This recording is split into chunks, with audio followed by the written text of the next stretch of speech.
Hey, this is Bjorn Rebney, CEO and Chairman of Bellator MMA. You're watching ProMMANow.com.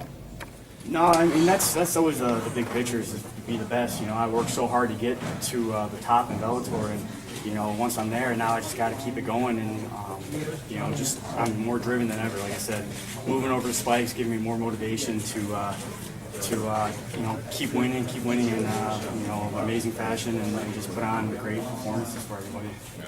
We make a pit bull proud about him enough, I'm sure. Yeah, you know, he's a tough opponent. You know, I'm very excited for the first show on Spike to be against Pitbull.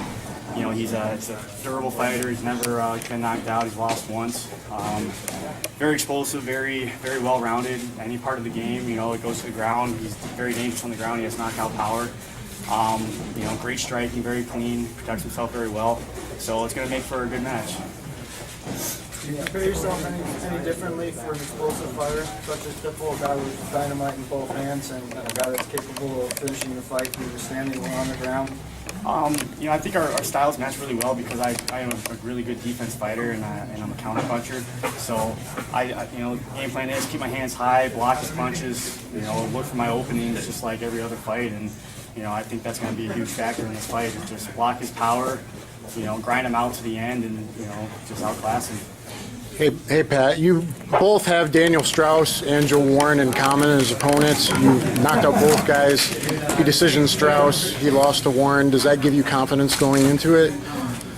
A little bit. You know, every fight is different. You know, it's every fighter fights. Fighters make the match, and with Warren and Pitbull, he pretty much, you know, jumped the gun on him and gassed out. You know, and you know, as a fighter, I would learn from that. I don't think he'd make the same mistake twice. So he's going to become more prepared, very well conditioned, and like I said, if he gets me hurt or gets me racked, if it does come down to it, I don't think he's going to try to blow his load like he did with Warren. So in general, he does bring the heat early. You tend to get stronger as the fight goes on.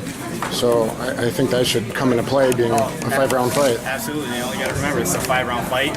I think this is his first 5-round fight, so that has to be in the back of his mind. And you know, this is going to be my third one. So I'm, you know, like I said, I get stronger as the rounds go on. I'm very well conditioned, and you know, I'm going to find my openings on him. Do you think it's going to go the distance? Because you guys are both, you know, very prone to knocking people out.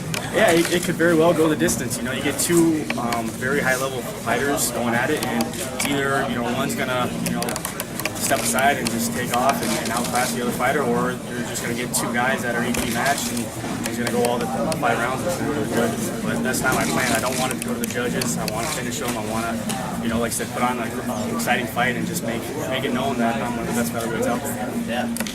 How worried are you about his jiu-jitsu? I mean, will you try Peruvian necktie or high-level stuff if you see an opportunity? Will you fight an open game and go for it, or do you want to work your hands and, you know, look for the knockout as the fight goes later in the rounds? You know, I'm not worried if it does go to the ground. I am very confident with my submissions and my ground game. I train with high-level black belts all the time, and I do catch them in Peruvian neckties and other submissions. So if it does go to the ground, I'm very confident of throwing a submission on him and trying to tap him.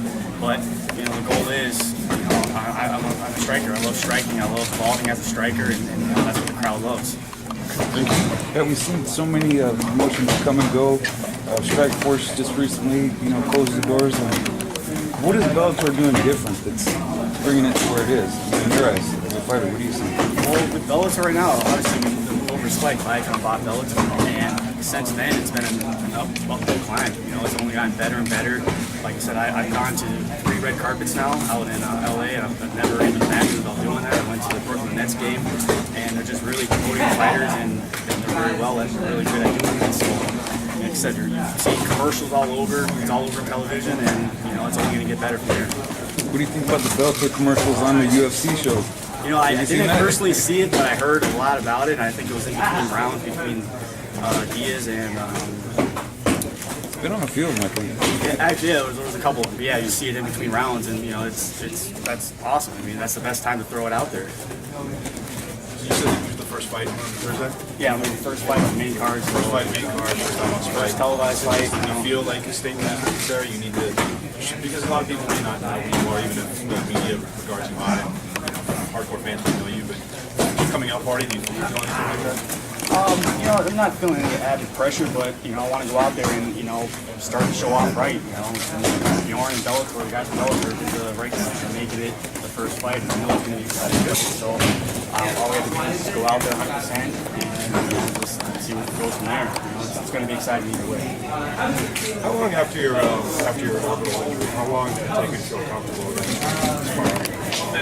I took about 8 weeks off and eased into it, but probably, I'd say 2 months, 2.5 months, and I was ready to go. So I was taking punches. I had my thicker headgear, so I wouldn't take the full damage of hitting a punch.